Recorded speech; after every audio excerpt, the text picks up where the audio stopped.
Assalamualaikum warahmatullahi wabarakatuh.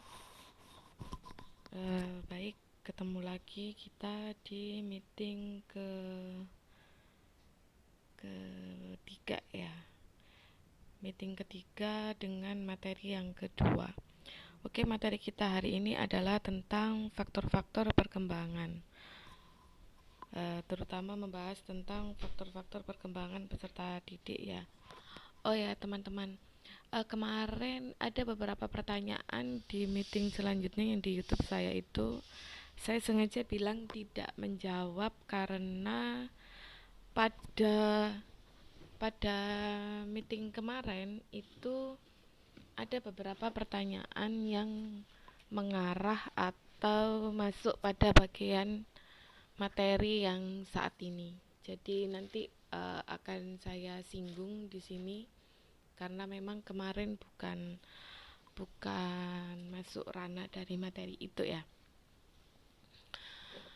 Oke.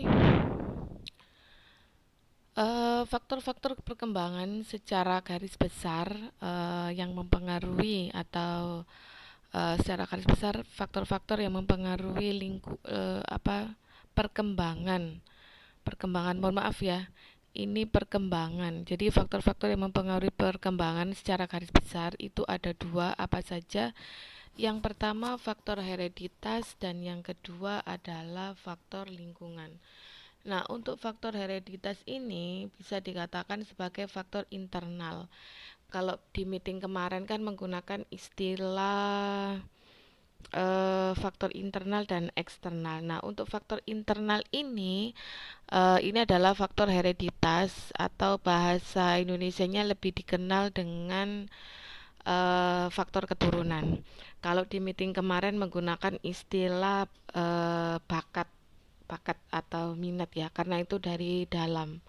Karena beberapa bakat itu juga merupakan turunan dari dari orang tuanya atau kakek buyutnya. Intinya kan dari faktor keturunan. Kemudian yang kedua adalah faktor lingkungan. Atau bisa dikatakan dengan faktor eksternal. Oke, kita akan bahas satu persatu dari dua faktor tadi. Yang pertama adalah faktor hereditas.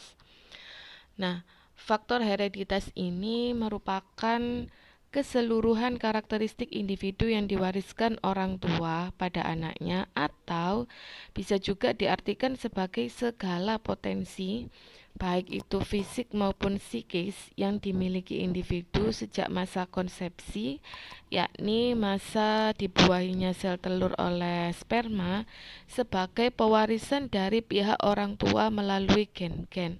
Makanya tadi saya katakan bahwa faktor hereditas ini adalah faktor internal. Di meeting kemarin menggunakan istilah bakat atau minat yang diturunkan, kan seperti itu.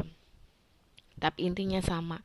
Jadi ini yang perlu saya stressing di sini adalah intinya faktor yang mempengaruhi perkembangan itu ada dua, faktor eksternal dan faktor internal.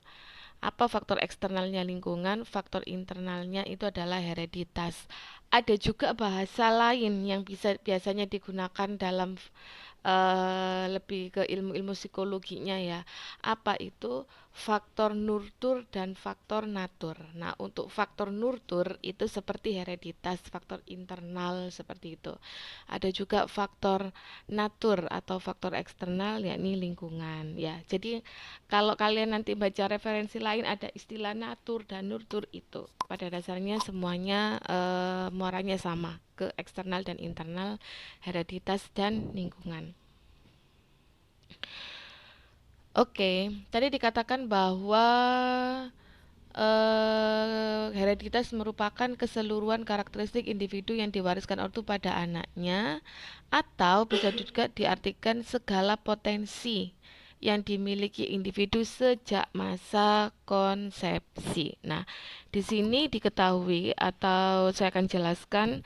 Jadi masa dalam pranatal atau ketika masa-masa konsepsi sebenarnya pada masa konsepsi itu pembuahan ovum oleh sperma itu seluruh pembawaan hereditas individu dibentuk dari 23 kromosom X X atau pasangan XX ya dari ibu dan 23 kromosom yakni pasangan XY dari ayah.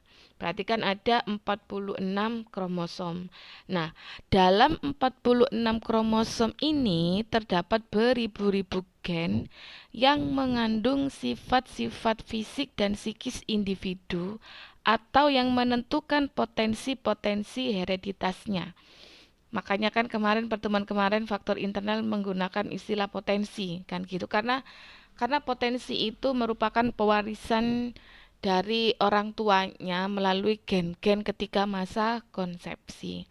Nah, dalam hal ini tidak ada seorang pun yang mampu menambah atau mengurangi potensi hereditas tersebut.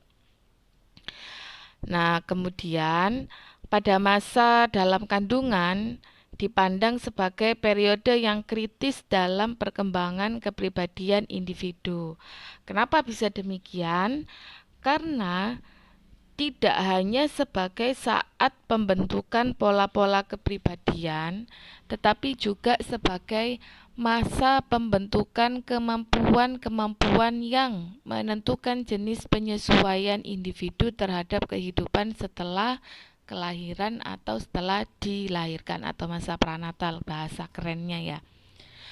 Nah, agar janin dalam kandungan pertumbuhannya sehat, maka ibu yang mengandung perlu memperhatikan kesehatan dirinya, baik fisik maupun psikis. Nah, ini perlu diketahui kenapa seperti itu. Ada apa ya,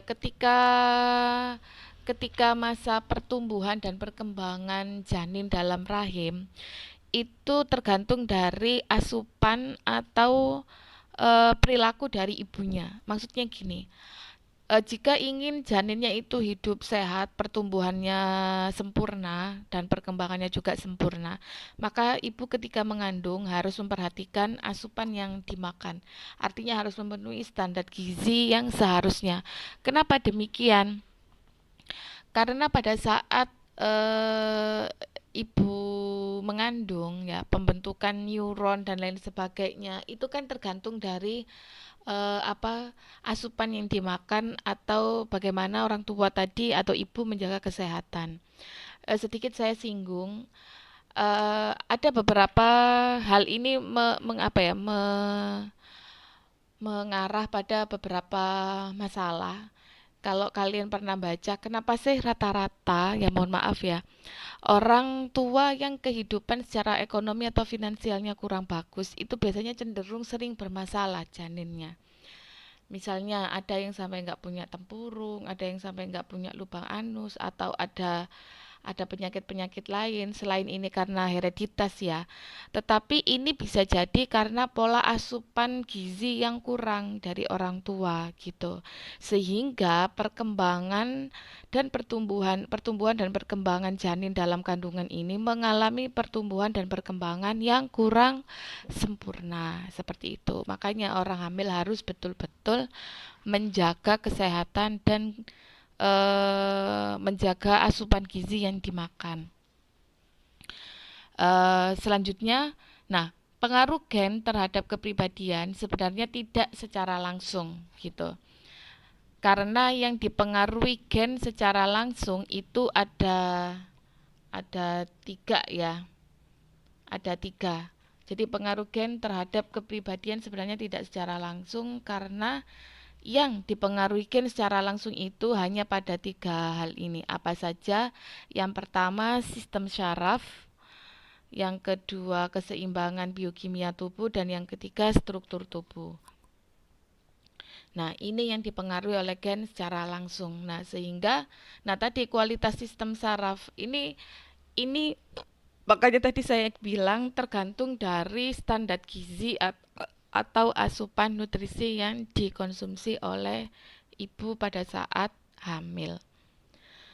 Kemudian, fungsi hereditas dalam kaitannya dengan perkembangan kepribadian ini ada tiga ya. Yang pertama sebagai raw materials kepribadian atau raw materials ini adalah bahan mentah. bahan mentah kepribadian seperti fisik, intelijensi, dan temperamen. Nah, anak itu bisa memiliki temperamen tinggi atau gampang pemarah, sabar. Kemudian ini kan disebutkan kan seperti fisik, intelijensi, dan temperamen. Nah, anak itu memiliki postur tubuh, sekarang kita bahas fisik. Postur tubuh tinggi besar, pendek, atau kurus, atau gemuk. Nah, itu biasanya dipengaruhi dari gen. Nah, itu gen yang mempengaruhi secara langsung. Atau intelijensi, pinter, kurang pinter, ini biasanya dipengaruhi oleh gen. Nah, tetapi perlu diketahui, untuk intelijensi ini biasanya kecerdasan seorang anak itu gennya itu atau nurunnya itu dari ibu, bukan ayah. Ibu yang lebih banyak dominan mempengaruhi intelijensi. Kalau ayah biasanya cenderung ke fisik gitu. Nah, kemudian temperamen. Anak itu bisa memiliki temperamen tinggi atau rendah, gampang pemarah atau pemaaf atau sabar. Itu biasanya dipengaruhi oleh gen orang tuanya. Kemudian yang kedua di sini membatasi perkembangan kepribadian. Jadi meskipun kondisi lingkungan sangat kondusif, perkembangan kepribadian itu tidak bisa melebihi kapasitas atau potensi hereditas. Artinya di sini adalah jika dilihat kekuatan antara faktor hereditas dengan lingkungan, jika dikaitkan dengan perkembangan kepribadian, itu jadi lingkungan tidak bisa menghapus warisan dari hereditas itu tadi. Tidak bisa menghalangi itu, gitu. Contohnya misalnya temperamen tadi, meskipun dia diasuh di lingkungan yang mana ini kondusif ya, artinya orang tua bapak ibu ini enggak yang bertengkar tiap hari tukaran, itu kan biasanya mempengaruhi kondisi psikis dan temperamen anak atau kepribadian anak. Nah, meskipun keluarganya harmonis, tapi tingkat temperamen ini cenderung netap karena itu sudah pembawaan gitu. Sudah pembawaan. Nah, tetapi lingkungan hanya bisa mempengaruhi bagaimana anak ini nanti bisa memanage tingkat emosi atau temperamen itu. Tapi tidak mampu menghapus penuh kadar temperamen yang ada pada anak tersebut. Kemudian yang ketiga adalah mempengaruhi keunikan kepribadian. Sebagaimana di meeting kemarin yang sudah saya jelaskan bahwa pada dasarnya keunikan individu atau peserta didik itu kenapa dikatakan unik, karena memang antara satu peserta didik atau satu individu dengan individu lainnya itu tidak memiliki sifat yang sama atau memiliki karakter atau tipikal yang berbeda-beda. Nah, inilah salah satu yang diwariskan oleh gen itu tadi atau hereditas. Unik, makanya unik, beda satu sama yang lainnya itu beda. Bahkan kemarin sudah saya katakan anak kandung aja, saudara kandung aja, itu antara kakak adik itu akan berbeda, nggak sama persis 100% nggak akan sama, pasti ada perbedaan. Seperti itu. Kemudian kita bahas tentang faktor lingkungan. Nah, faktor lingkungan ini terdiri dari empat macam ya atau empat bagian. Apa saja? Yang pertama lingkungan keluarga. Yang kedua adalah lingkungan sekolah, yang ketiga lingkungan teman sebaya atau peer group, dan yang keempat adalah media massa. Nah, empat hal inilah yang mempengaruhi kepribadian individu atau peserta didik dari faktor eksternal atau dari faktor lingkungan atau dari faktor faktor natur gitu, faktor nurtur ya. Nah, kemudian kita akan bahas satu persatu alasan pentingnya peranan keluarga bagi perkembangan anak atau perkembangan individu. Jadi, keluarga ini memiliki peranan penting bagi perkembangan anak. Apa saja itu? Yang pertama, keluarga merupakan kelompok sosial pertama yang menjadi pusat perkembangan anak. Kalau kalian masih ingat semester lalu kan kalian menempuh pengantar pendidikan. Di situ dikatakan bahwa lingkungan keluarga itu ada dikatakan menurut Ki Hajar Dewantara kan lingkungan keluarga itu merupakan lingkungan yang utama dan pertama. Kenapa bisa demikian? Karena pada saat individu atau anak itu lahir atau menapaki lingkungan yang pertama dia hadapi adalah lingkungan keluarga. Nah, di sini dikatakan lingkungan keluarga merupakan kelompok sosial pertama yang menjadi pusat perkembangan anak. Ketika anak itu pasca lahir atau pranatal kan lingkungan pertamanya kan di lingkungan keluarga. Besar kemungkinan anak ini akan hidup di lingkungan keluarga.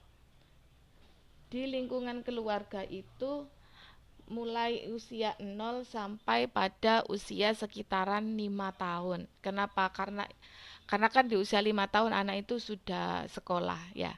Sehingga banyak menghabiskan waktunya itu selama 5 tahun di lingkungan keluarga. Nah, kemarin juga sudah saya katakan bahwa usia sampai 5 tahun itu adalah merupakan fase-fase golden age di mana perkembangan otak atau responsif anak atau daya nalar anak itu sudah apa ya mengalami gencar-gencarnya kan di usia itu. Nah, makanya dikatakan sebagai kelompok sosial pertama yang menjadi pusat perkembangan anak. Baik tidaknya anak kepribadian seorang anak, baik tidaknya kepribadian seorang anak tergantung bagaimana lingkungan keluarga itu membentuk si anak tersebut gitu. Kemudian yang kedua, merupakan lingkungan pertama yang mengenalkan nilai-nilai kehidupan pada anak.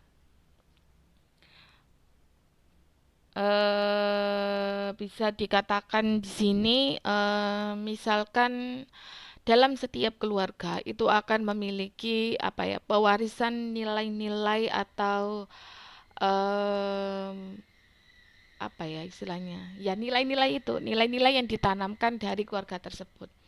Contohnya, misalkan ada sebagian keluarga itu yang menjunjung tinggi makna sebuah kebersamaan. Jadi kalau ada apa-apa itu harus eh, oke lah saya akan contohkan di keluarga saya ya untuk lebih mempermudah menjelaskan. Keluarga saya itu dulu bukan bukan keluarga yang kaya atau yang bagaimana ya bisa dikatakan cukup tapi nggak miskin-miskin amat lah kan kayak gitu. Nah, nilai-nilai yang ditanamkan oleh bapak saya itu karena kondisi kami ini kan kondisi yang pas-pasan. Jadi ketika di rumah ada rezeki gitu, misalkan bapak saya itu ada undangan walimahan atau apa kan biasanya ada berkat atau makanan yang dibawa pulang. Nah, itu kebiasaan di keluarga kami itu makannya nunggu ketika semuanya ngumpul gitu. Ketika semuanya ngumpul baru makan bersama. Makan bersama dan itu biasanya dikasih nampak. Nah, itu ternyata dampaknya cukup luar biasa. Jadi sampai sekarang pun ketika keluarga kami sudah banyak yang menikah seperti itu, tapi ikatan ikatan batin atau emosionalnya itu masih kuat. Jadi kami itu udah terbiasa kemana-mana mesti bareng-bareng keluarga seperti itu. Karena ya itu tadi gitu. Kemudian nilai-nilai bagaimana kita harus menghormati saudara yang lebih tua. Tidak boleh, karena bapak saya dulu pernah ya, ketika saya jengkel sama kakak saya itu, kan saya mengeluarkan kata-kata agak marah gitu kan ya. Nah itu pun ditegur oleh bapak saya bahwa kakak itu merupakan orang tua kedua. Jika tidak menghormati seorang kakak, maka sama halnya dia tidak menghormati orang tua, gitu. Jadi kasarannya ku durhaka istilahnya kayak gitu. Nah, ada pewarisan nilai-nilai yang seperti itu dan saya rasa setiap keluarga pasti punya nilai-nilai masing-masing kan ya dan nilai-nilai tersebut pasti bermuara pada hal-hal yang bersifat positif gitu.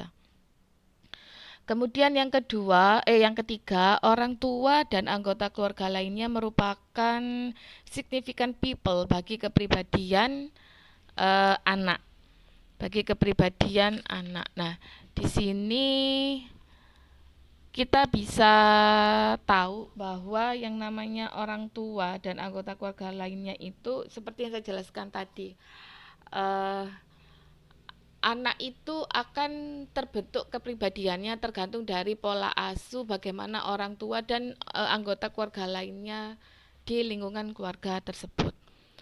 Kemudian yang keempat, sebagai institusi yang memfasilitasi kebutuhan dasar insani atau manusiawi baik bersifat fisik, biologis maupun sosiologis serta maupun sosiologis. Mohon maaf ya ini kebanyakan ngetiknya.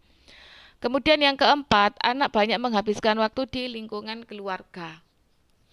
Seperti yang saya katakan tadi ya. Nah, kecuali pada usia sekolah terutama mulai SMP, SMA. Sekarang memang masih pandemi ya. Dulu ketika belum pandemi itu kan SMP sudah pulang sekolahnya kan sudah jam 2 gitu-gitu kan. Apalagi SMA kadang sampai sore. SMA, SMK kan kayak gitu. Nah, waktu dengan orang tua atau lingkungan keluarga ini sudah berkurang. Karena apa? Karena anak itu sudah membagi lingkungannya secara otomatis terbagi. Lingkungan keluarga, lingkungan sekolah, sama lingkungan teman sebayanya. Dan porsi lingkungan keluarga itu memang dia banyak menghabiskan waktu di lingkungan keluarga. Artinya apa? Malam pulang dari sekolah sampai pagi itu kan di lingkungan keluarga. Nah, tetapi kalau sudah SMA terutama ya, itu kan ketika sekolah mungkin anak-anak masih ngerjain PR atau kerja kelompok ketika kita nggak membahas pandemi ya, tapi ketika tidak pandemi. Itu kan biasanya pamit ke orang tuanya, kerja kelompok atau tugas kelompok di rumah temannya. Ini aja sudah berkurang waktunya. Mungkin pulang maghrib atau menjelang isya gitu. Lah, kemudian nyampe di rumah kan tinggal capeknya aja. Jadi dia sholat langsung tidur istirahat. Pagi masuk sekolah. Nah, sudah berkurang waktunya atau durasi dengan lingkungan keluarga udah berkurang gitu ya. Tetapi di sini orang tua bisa melakukan formulasi yang apa ya? Yang lebih kita pada dasarnya jadi seakan-akan kita tuh aslinya, orang tua aslinya me- memegang kendali di mana anak atau individu itu memilih lingkungan gitu. Contohnya tadi sudah saya katakan, misalkan kalau SMA ada tugas kelompok atau SMP, kecenderungannya kan biasanya kan ke rumah teman atau mungkin sing rodok nakalan niku kan ke tempat mana alasannya kerja kelompok emek setengah jam duli ini 3 jam kan seperti itu. Nah, kalau kalau orang tua saya itu dulu gini. Jadi ketika adik saya itu ada tugas kelompok dengan teman-temannya, awalnya umi saya nggak terlalu ini ya. Pertamanya, nah gara-gara pulang maghrib sampai isya, namanya orang tua kan khawatir ya. Akhirnya umi saya tuh bilang ke adik saya gini, kalau ada tugas atau kerja kelompok, kerjakan di rumah aja gitu. Jadi ajak teman-teman ke rumah. Wes nggak usah bingung nanti mau makan, mau mandi, mau tidur, terus terserah yang penting mengerjakannya di sini. Nah, itu kan pada dasarnya kan merupakan formulasi atau sistem dari orang tua supaya kita bisa pegang kendali. Karena kalau di rumah orang tua kan tahu kan anakku iki lapo wae, konco-koncone iki tipe-tipe gimana, kan kita bisa tahu gitu kan. Jadi biasanya teman-teman adik saya tuh bahkan biasanya sampai isak jam 9 baru pulang. Ya wis gitu, habis habis kerja kelompok, mandi, makan, ada yang ngaji bareng, ono sing ya dulin-dulinan gitu. Tapi ya di dalam rumah gitu. Jadi kita bisa tahu kan aktivitas anak kita di luar sekolah dengan teman-temannya itu sebenarnya ngapain aja gitu. Nah, gayanya kita kan seakan-akan nggak peduli wis karep-karepmu kalian silakan mengerjakan tapi kan kita sebenarnya bisa mantau secara tidak langsung gitu. Bahkan dulu tuh ada teman adik saya itu pakai tindih. Kalau di sekolah mungkin nggak dipakai ya, tapi kan ada kan bekas telinganya kalau tindian. Terus pokoknya dandanannya itu agak-agak cenderung ke anak apa itu jenenge, apa yang biasanya pakai baju-baju hitam itu, pang, cenderung kayak anak pang gitu ya. Nah begitu teman-temannya udah pulang, nah ya kan kita kakak-kakaknya Umi cuma tanya aja, siapa nama temanmu sing iki mang ngene gitu iki arek endi gitu kan. Nah ditanya baru kita akhirnya ngomong, lek bisa anu ya jangan jangan terlalu dekat kok koyo kayak gitu kan diceritani. Akhirnya cerita desa, iya aja nih kadang melok pang. Nah, itu kan akhirnya kan kita bisa membatasi, bisa menjaga atau melakukan preventif lebih awal kan. Gitu. Kita kasih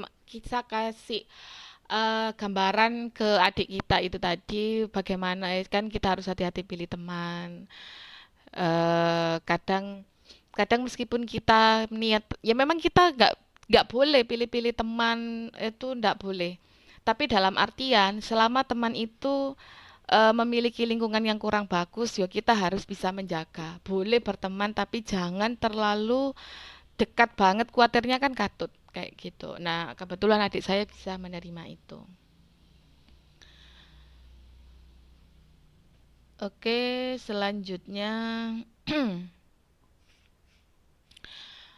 menurut Hammer dan Turner dalam Adi Asri tahun 2008 di halaman 8, peran orang tua yang sesuai dengan fase perkembangan anak itu adalah sebagai berikut. Ada berapa tuh? Ada 5 ya, ada 5. Yang pertama peran orang tua sebagai caregiver atau istilahnya perawat ya. Nah, ini biasanya terjadi pada masa bayi. Jadi, ketika anak pada masa bayi, peran orang tua itu sebagai perawat atau caregiver itu tadi. Maksudnya di sini apa? Jadi, ibu atau ayah mempunyai peranan untuk memelihara kebersihan dan kesehatan anak, seperti memberikan asupan makanan yang bergizi, memandikan, dan memakaikan pakaian yang bersih. Makanya dikatakan sebagai perawat itu tadi.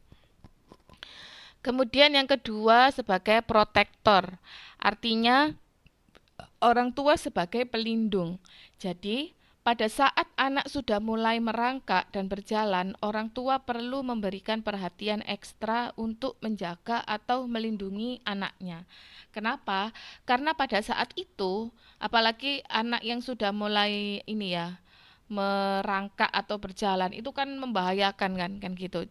Jadi untuk menjaga atau melindunginya karena pada saat itu anak sudah mulai melakukan eksplorasi lingkungan.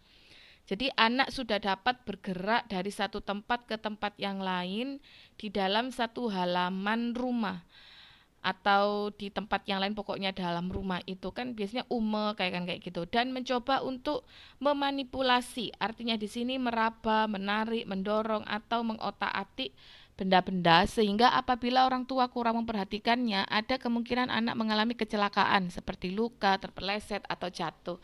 Bahkan mungkin dulu pernah ada cerita ya, eh, ada anak yang sampai apa, bahasa Indonesia kecegur itu apa? Apa? Kecegur itu apa, Mas? Terjatuh di sumur yo. Kemudian ada juga kisah ketika orang tua ke rumah itu ada acara atau apa, orang tuanya masak-masak kan mungkin saking asiknya masak atau repot memasak, anaknya sampai jatuh di masakan yang baru panas gitu. Akhirnya anaknya melempuh dan lain sebagainya. Makanya kita cukup cukup appreciate ya pada orang tua terutama ibu ketika anak-anak pada fase ini itu kan ekstra banget, menjaganya itu ekstra banget, bahkan mungkin orang tua nggak bisa ngapa-ngapain kan karena harus fokus menjaga anak, dan itu yang harus kita apresiasi dari orang tua kita. Kemudian yang ketiga ini orang tua sebagai pengasuh. Nah, ketika anak sudah menginjak usia prasekolah atau usia sebelum sekolah ya, misalkan usia 3 atau 4 tahun. Kalau kalau apa itu namanya? Sebelum TK itu playgroup. Nah, playgroup itu kan biasanya usia 4 ya, kadang 3 udah dimasukkan playgroup gitu kan. Nah, pada usia prasekolah itu pada umumnya terutama anak yang bertempat tinggal di perkotaan, anak-anak sudah masuk TK atau RA, Untuk itu orang tua perlu memberikan asuhan atau bimbingan kepada anak. Seperti apa aja? Ya, ini yang pertama, membiasakan anak untuk memakai pakaian sendiri dan makan sendiri. Artinya belajar belajar mandiri dari hal-hal terkecil. Karena kan itu kan usia sudah apa ya, sudah bisa makan dan kalau pakai baju kadang ada yang bisa kadang enggak, tapi kalau makan kemungkinan udah bisa meskipun agak agak apa ya, kayak nggak teratur untuk kecer-kecer gitu kan. Nah tapi itu diajarkan karena anak harus diajari, sisi kemandirian dari seorang anak itu harus diajarkan supaya dia tidak apa ya, ada ada tingkat survive yang ditanamkan oleh orang tua pada anak tersebut. Karena kita tahu kehidupan itu tidak selamanya mulus kan. Jadi anak itu harus diupayakan bagaimana anak ini juga bisa mandiri sejak dini. Bukan berarti orang tua nggak mau tahu atau lepas tangan, enggak gitu. Makanya tadi dikatakan, pola asuhan orang tua sudah berbeda, tidak lagi menjaga, tapi sudah mulai ke pengasuh, diasuh atau diajari untuk hal-hal yang lebih mengarah ke kemandirian bagi anak tersebut. Jadi tadi yang pertama ya, membiasakan anak untuk memakai pakaian sendiri dan makan sendiri. Kemudian yang kedua, memelihara kebersihan diri dan lingkungan. Kemudian yang ketiga, membimbing cara berhubungan sosial dengan teman di sekolah. Eh, ada contoh begini. Dulu keponakan saya itu enggak tahu ya kalau bahasa Indonesianya meso itu apa. Dulu keponakan saya itu nggak kenal istilah meso, apapun bentuknya meso itu nggak tahu dan nggak paham dan nggak tahu. Tapi pada saat dia masuk sekolah ya, karena kan ketemu dengan banyak banyak individu dari lingkungan yang beraneka ragam. Nah, sekolah dapat seminggu dia udah jago, maksudnya udah bisa meso. Jadi misalkan dia jatuh atau apa, terus saya bilang, loh, kamu dapat kata-kata itu dari mana? Dari teman-temanku di sekolah katanya gitu. Nah, kita akhirnya mengarahkan, tidak boleh gitu. Jadi kita harus memberi penjelasannya sesuai dengan apa yang bisa diterima oleh anak seusia itu. Waktu itu kita hanya bilang itu tidak boleh. Tidak boleh karena itu nanti bisa berdosa. Nah, orang dosa itu biasanya akan, ya kita cerita nih, mungkin ini sedikit menakut-nakuti ya, entah kurang efektif atau bagaimana, tapi yang jelas supaya kami bisa memprotek eh, anak ini supaya tidak tidak keterusan misu-misuan kayak gitu gitu gitu ya. Kemudian yang keempat, membiasakan anak untuk mengerjakan PR-nya sendiri. Nah, ini adalah contoh nyata pada saat sekarang ketika sekolah daring ya. Banyak itu orang tua yang mensalahartikan dari makna sekolah daring. Sekolah daring atau sekolah dari rumah itu. Kecenderungan orang tua, malah orang tua yang sering mengerjakan tugas anaknya. Alasan orang tua ini adalah kebanyakan kalau yang saya tahu, orang tua itu berpikiran gini. Karena kalau dia harus mengajari anaknya itu butuh waktu yang lama, belum nanti setelah beres-beres rumah, cuci piring, ini itu, nah makan waktu. Jadi daripada lama, jadi orang tuanya yang mengerjakan. Nah ini adalah pola asuh yang cukup salah besar kalau menurut saya, karena ini akan mempengaruhi perkembangan kepribadian atau mental anak ke depannya. Anak kalau selalu ditopang oleh orang tua, dia tidak akan tahu makna eh, apa ya, semangat juang dalam menapaki hidup itu, dia tidak akan punya itu, semangat itunya nggak akan punya gitu. Bahkan ya mohon maaf, bisa dipastikan banyak itu kan, mulai mulai saat ini atau dari dulu kita juga bisa lihat ada beberapa orang meskipun udah menikah atau sudah dewasa banget, tapi dia itu masih sangat banyak bergantung kepada orang tua. Nah ini kan sangat disayangkan kan, seharusnya orang tua pada usia tua kan menikmati masa tuanya, nggak nggak tambah dibebani dengan beban yang tidak seharusnya kan kayak gitu. Nah itu mungkin bisa jadi dari pola asuh orang tua itu tadi gitu, yang terlalu memanjakan anaknya sehingga anak itu kurang kurang bisa memaknai makna kehidupan yang penuh dengan semangat juang kan kayak gitu. Kemudian yang keempat ini adalah orang tua sebagai pendorong. Jadi anak usia SD sudah memiliki aktivitas yang cukup banyak, terutama yang terkait dengan bidang akademik dan sosial atau ekstrakurikuler ya. Nah, eh, terutama ini ekstrakurikuler yang diprogramkan oleh sekolah, maksudnya kan gitu. Nah, terkait dengan hal itu, orang tua perlu memfasilitasi aktivitas anak tersebut, yakni dengan cara memotivasi atau mendorongnya agar anak tetap bersemangat untuk aktif mengikuti kegiatan yang diprogramkan oleh sekolah. Nah, di sini orang tua sekaligus orang tua juga bisa manfaatnya adalah orang tua jadi tahu bakatnya anakku ini di mana ya kan kayak gitu.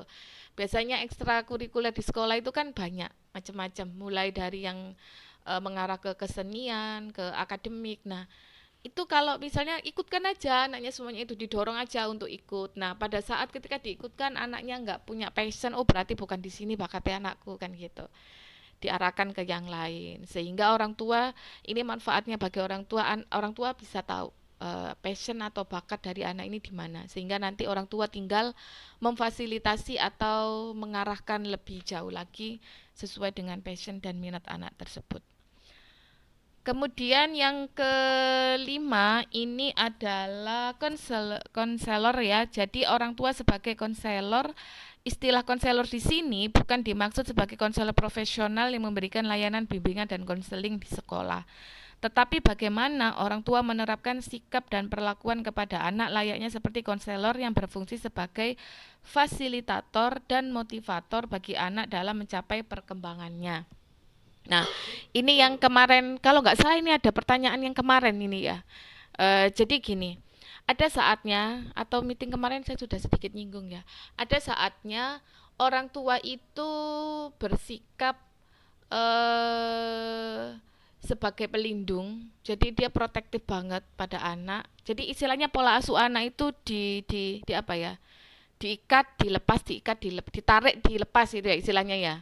Diikat, ditarik ya istilahnya ditarik itu diprotek banget. Nah, ada saatnya juga kita harus melepas, tetapi kita nanti bersifatnya sebagai konselor. Jadi biarkan aja anak itu akan mengambil keputusan apa, tapi kita memberikan ini gambaran secara umum. Kalau kamu pilih A, misalkan ada keputusan A, B, C gitu. Lah kamu pilih A ya nggak apa-apa sih, tapi biasanya nanti akan begini, begini. Kalau B begini, begini. Nah, biarkan anak itu akhirnya memilih. Kan kan gini, ketika kalian sekolah dulu pun, apakah guru BK itu memiliki hak atau memiliki tugas memberikan kamu jalan keluar A, B kan enggak. Pasti guru BK itu memberikan beberapa alternatif pilihan gitu. Meskipun guru BK punya pilihan sendiri, tapi kan bahasanya kan tidak disampaikan kamu harus gini kan enggak. Karena apa? Biarkan anak itu memilih dengan pertimbangan antara plus minus dari beberapa alternatif pilihan tersebut. Nah, ini juga bisa mengajarkan pada anak untuk lebih dewasa dan responsif terhadap apa atau istilahnya itu lebih ke ini, lebih ke tanggung jawab. Dia harus bisa mempertanggungjawabkan apa yang sudah jadi pilihannya gitu. Kalau bapak saya dulu enggak pernah memaksa anaknya apa-apa itu enggak. Jadi misalkan saya pengen A gini ya, tapi bapak saya itu aslinya pengennya B gitu. Tapi bapak saya menyampaikan ke saya itu kamu harus B enggak. Tapi bapak saya bilang, gak apa-apa A. Gak apa-apa kamu pilih A iki. Tapi kok ngene. Lah B ngene. Saya kisah karepmu pilih mana gitu. Saya kan tetap otomatis saya milih pilihan saya sendiri kan. Nah, ternyata pas saya udah pilih, saya salah jalan. Dan bapak saya nggak marah ke saya. Waktu itu saya malah yang laporkan ke bapak, Pak, iya Pak, bener sampean Pak, gini. Yo gak popo, lain kali nggak usah seperti itu. Makanya nilai orang tua ngomong itu didengarkan dulu, dipikir dulu, ojo ngambil keputusan sendiri.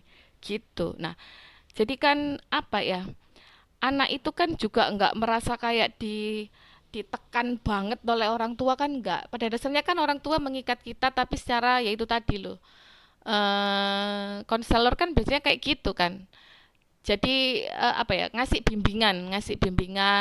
beberapa solusi meskipun konselor itu tidak akan memberikan solusi yang paten yang harus diikuti kan enggak seperti itu.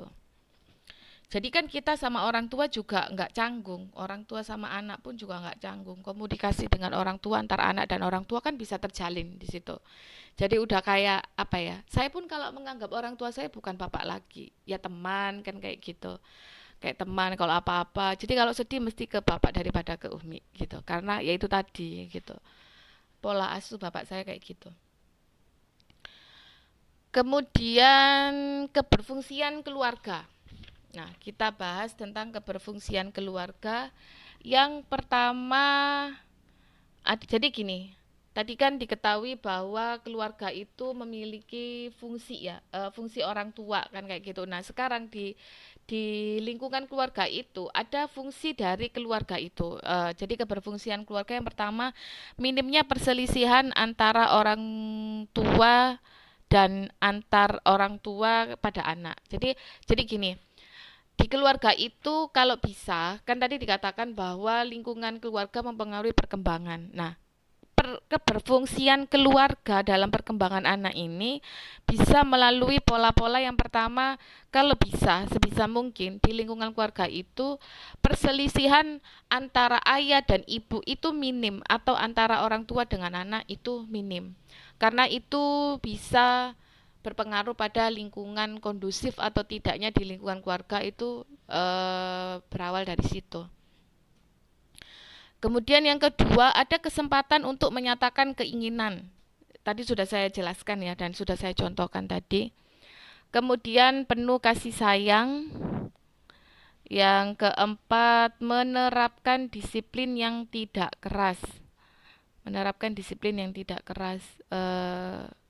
Contohnya, ya pasti setiap keluarga kan punya aturan main ya di keluarganya masing-masing.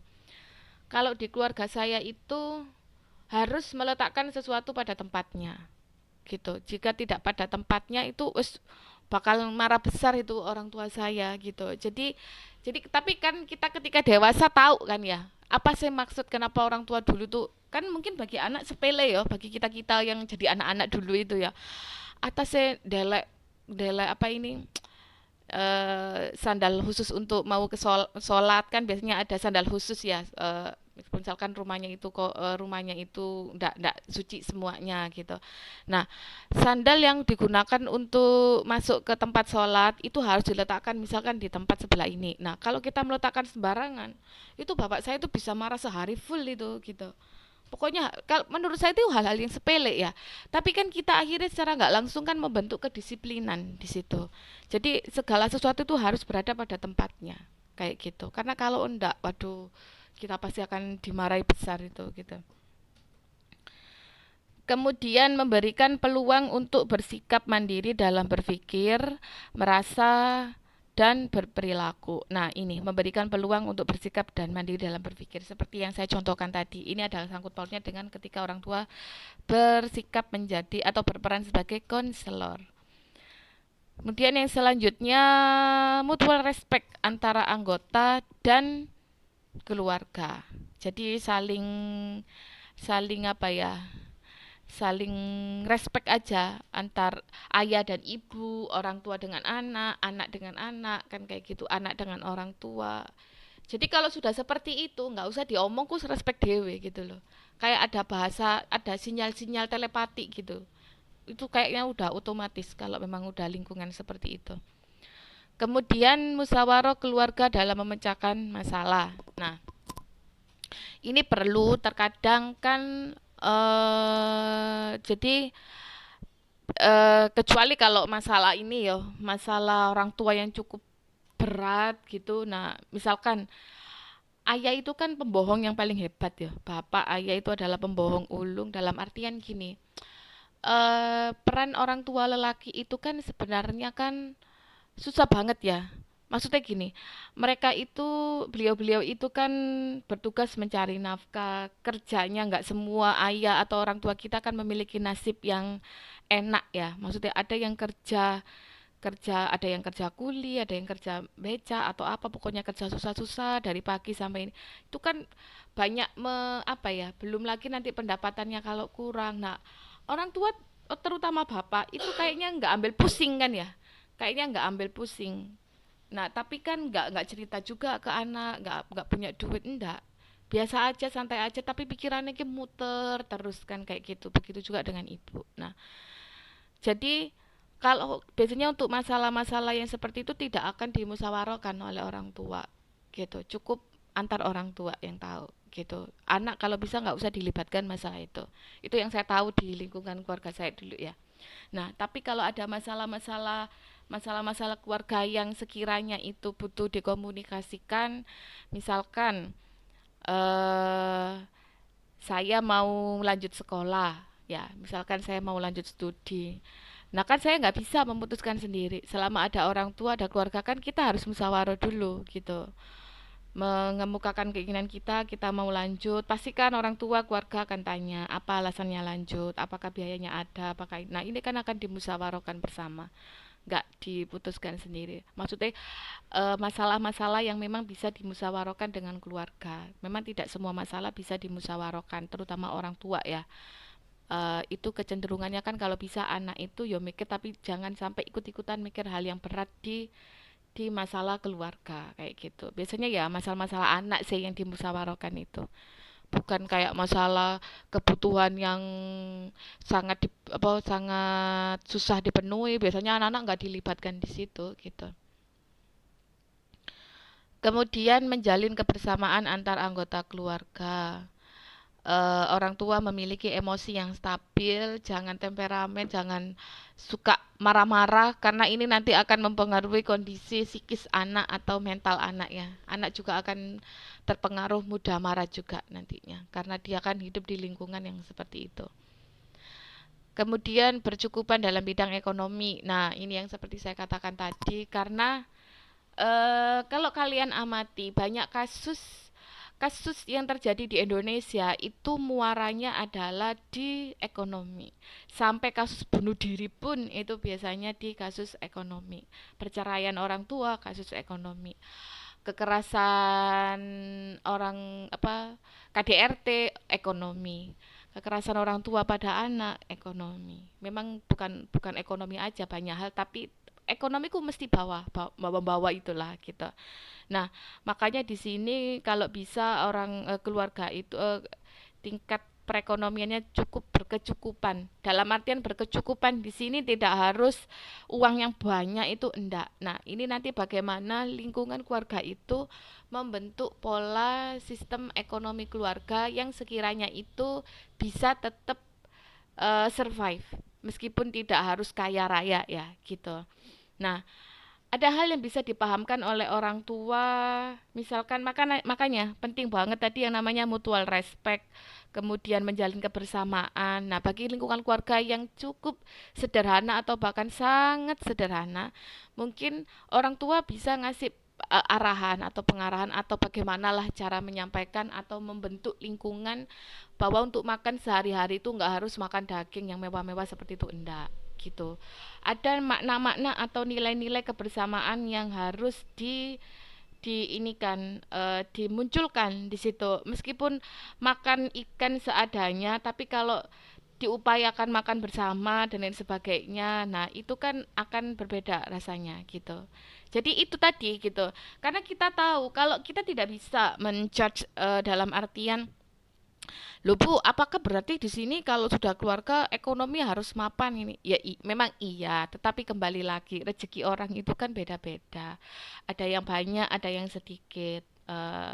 Tetapi kan kalau bisa itu ya berkecukupan. Bagaimana bisa cukup? Ya bagaimana kita mengolah itu gitu loh. Seperti itu tadi maksud saya. Kemudian mengamalkan nilai-nilai moral agama.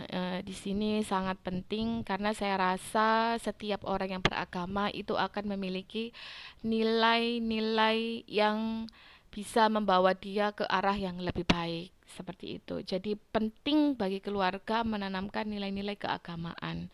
Karena apa? Seperti yang saya katakan kemarin bahwa hakikat individu itu adalah makhluk religius, kan seperti itu. Sekarang saya contohkan ya, saya contohkan sederhananya, kalian kan suka drakor nih. Nah, kenapa orang-orang Korea atau artis Korea itu ketika ada masalah, pasti penyelesaian masalah mereka adalah bunuh diri, kan gitu. Karena apa? Karena kebanyakan artis-artis Korea itu kan tidak memiliki agama, tidak beragama. Jadi ada ruang kosong di dalam diri mereka, sehingga inilah yang menyebabkan mereka itu gampang berputus asa dan mengakhiri hidup.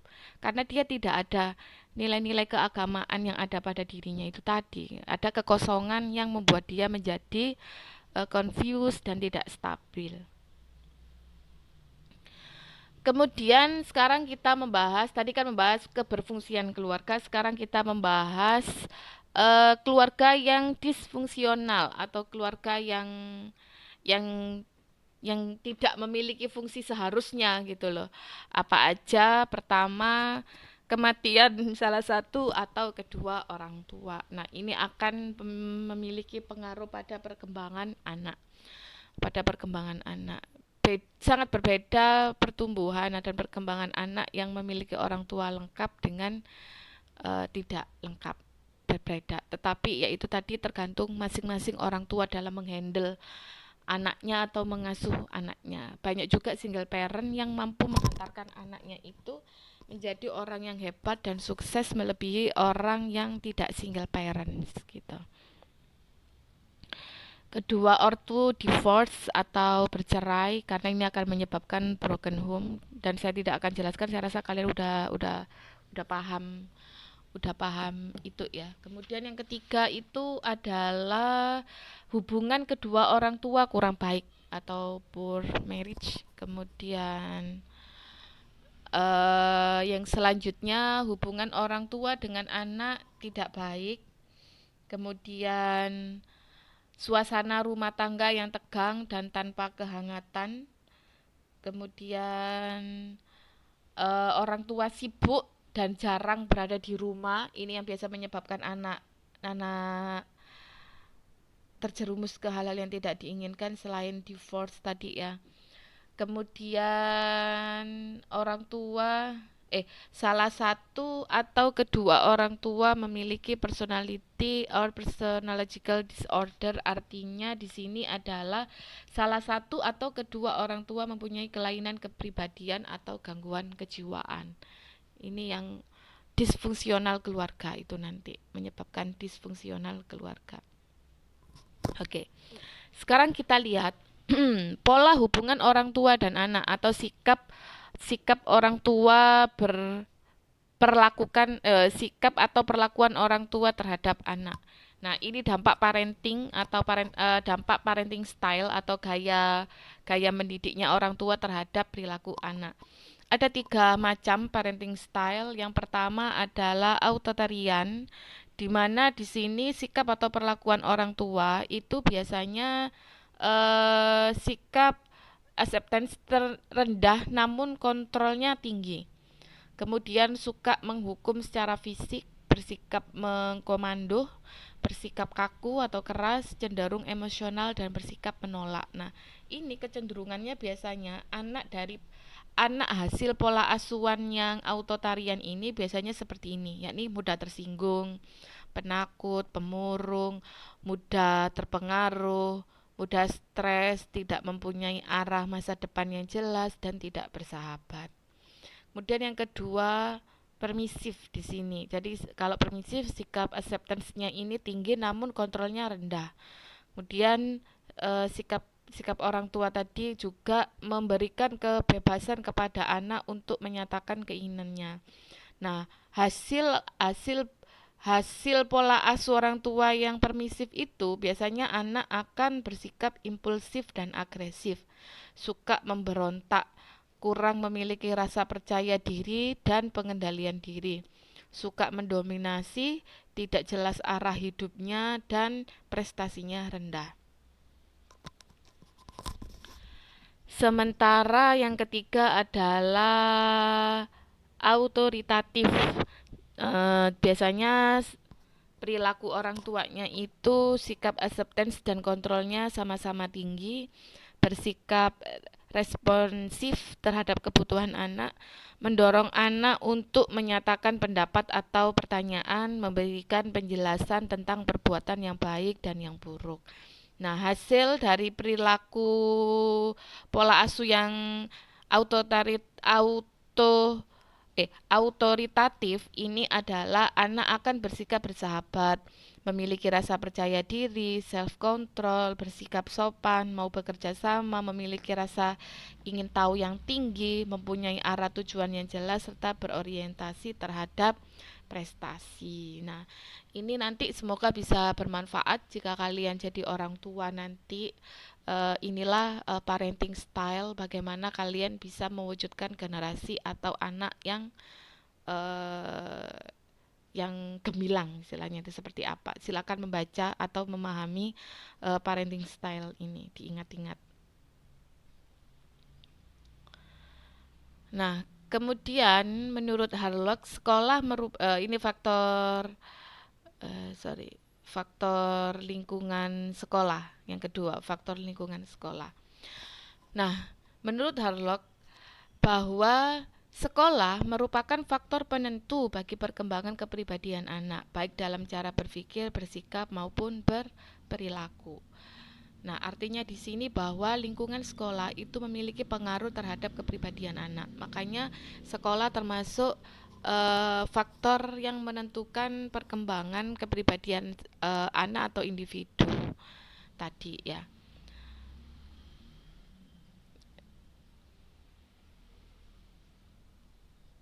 Nah, sekolah tadi, mohon maaf, sekolah tadi dikatakan bisa membentuk kepribadian anak, manakala kalau sekolah tersebut memiliki kejelasan visi, misi, dan tujuan yang dicapai.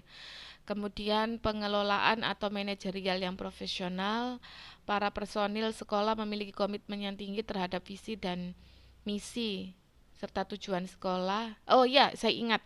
Ini kemarin kan ada yang bertanya bagaimanakah pendidik kan gitu bisa membentuk kepribadian siswanya, membentuk kepribadian yang baik untuk siswanya. Nah, ini jawabannya. Ini masuk ke ranah lingkungan sekolah ya. Para personil sekolah memiliki semangat kerja yang tinggi, merasa senang, disiplin, dan rasa tanggung jawab. Nah, peran guru memiliki peran akademik dan profesional yang memadai. Artinya di sini guru harus bisa bersikap itu tadi ya, digugu lan ditiru guru.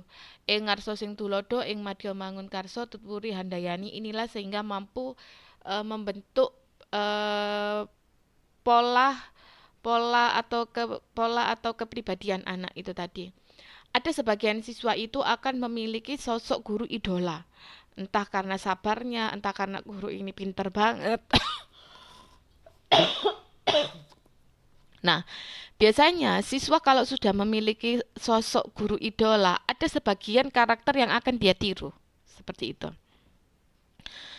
Kemudian sikap dan perlakuan guru terhadap siswa bersifat positif.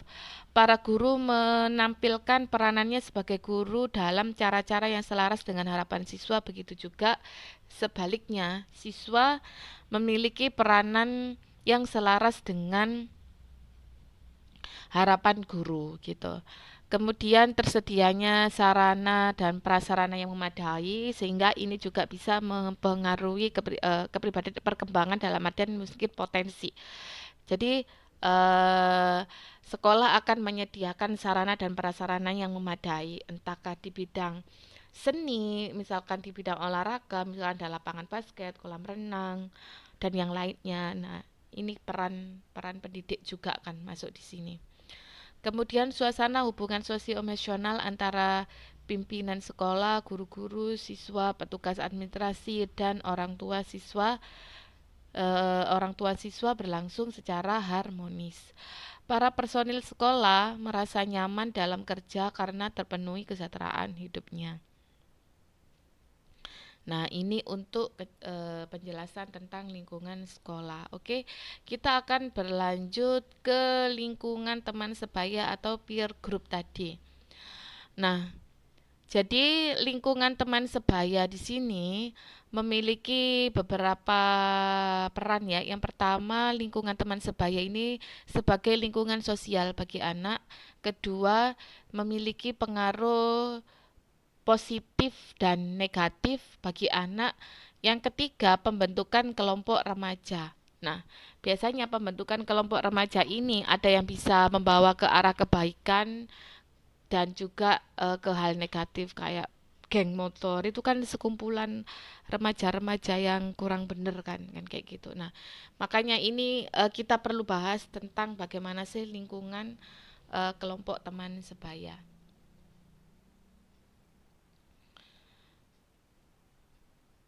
Nah, hal-hal yang perlu diperhatikan agar tidak terjadinya seperti yang saya katakan tadi kan, kelompok teman sebaya itu tadi ada yang bisa membawa ke apa hal-hal kebaikan, ada juga yang membawa ke hal-hal negatif atau penyimpangan perilaku remaja gitu ya. Misalkan yang saya katakan tadi kayak kayak apa ini kayak geng motor yang cukup terkenal ya, terkenal. Oke, saya lanjutkan di sini. Hal-hal yang perlu diperhatikan agar tidak terjadi penyimpangan perilaku remaja khususnya dalam kelompok teman sebaya. Yang pertama, ortu perlu menjalin hubungan yang harmonis antar antar mereka ya. Jadi orang tua, maksudnya suami istri atau ibu ayah harus menjaga hubungan yang harmonis dan orang tua menjaga hubungan harmonis dengan si anak. Kemudian orang tua perlu mencurahkan kasih sayang kepada anak. Yang ketiga, orang tua berdiskusi dengan anak tentang cara memilih atau bergaul dengan teman. Yang keempat, orang tua harus menjadi suri tauladan dan menanamkan akhlak-akhlak mulia kepada anak. Yang kelima, meningkatkan fungsi sekolah yang menjadi lingkungan kedua setelah rumah. Perlu diciptakan lingkungan belajar yang memfasilitasi perkembangan siswa, baik aspek fisik, intelektual, emosi, sosial, maupun moral spiritual. Nah, sekarang bahas pada lingkungan media massa. Nah, media massa ini bisa berupa televisi, bisa berupa HP karena sekarang zaman udah digital, jadi HP atau sosmed, kemudian koran dan video atau YouTube. Ini merupakan media massa yang memiliki pengaruh terhadap perkembangan anak zaman sekarang. Kita ketahui bahwa jadi tontonan televisi orang tua harus betul-betul memperhatikan tontonan televisi yang ditonton oleh anak. Kalau zaman saya dulu waktu kecil itu tontonan televisi film-film aja itu ada itu Aji, Aku Cinta Indonesia dulu. Jadi itu menceritakan tentang siswa anak sekolah, siswa-siswa gitu. Meskipun ada yang nggak kaya, tapi lebih menonjolkan pada bagaimana anak itu berprestasi dalam sekolah sampai melakukan percobaan-percobaan gitu-gitu. Yes, apa ya? Jadi memotivasi kita ini sekolah itu pengen kayak mereka yang gitu loh. Kalau sekarang kan film-film di sekolah malah yang ditonjolkan cerita-cerita pacarannya, bahkan cukup miris ya kalau kalau sinetron-sinetron atau tontonan yang menggambarkan anak sekolah itu malah gurunya itu kayak jadi guyonan. Iya kan, ada sosok guru yang culun gitu-gitu. Kan ini memalukan kalau menurut saya dan nggak layak untuk ditonton oleh anak. Kemudian HP atau sosmed.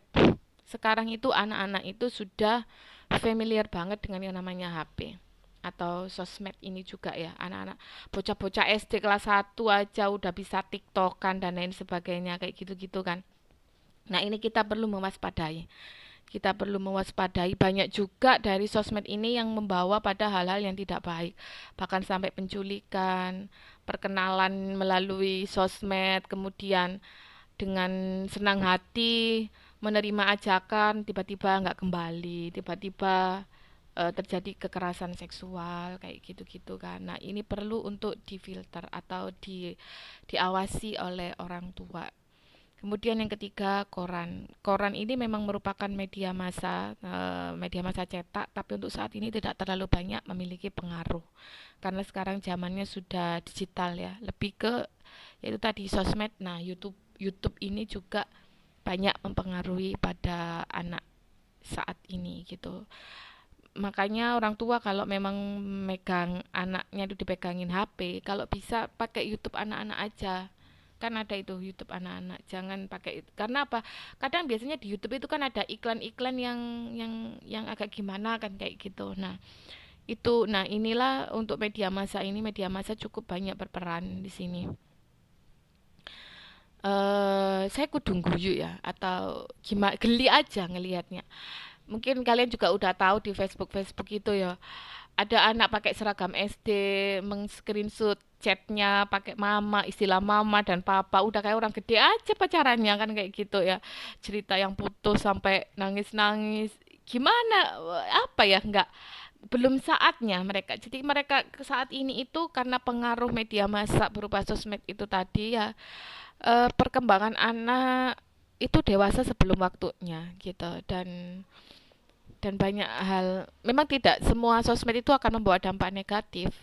Ada juga dampak positifnya kan kita, apalagi sekarang pembelajaran secara daring kan ada juga yang menggunakan media sosmed kan seperti itu. Nah, ya tergantung bagaimana orang tua dan kitanya ini mampu memfilter mana yang seharusnya kita akses, mana yang tidak gitu ya. Oke, saya rasa cukup sampai di sini pertemuan kita hari ini. Mohon maaf apabila ada pertanyaan atau apa, silakan diajukan pertanyaan. Saya akhiri. Assalamualaikum warahmatullahi wabarakatuh.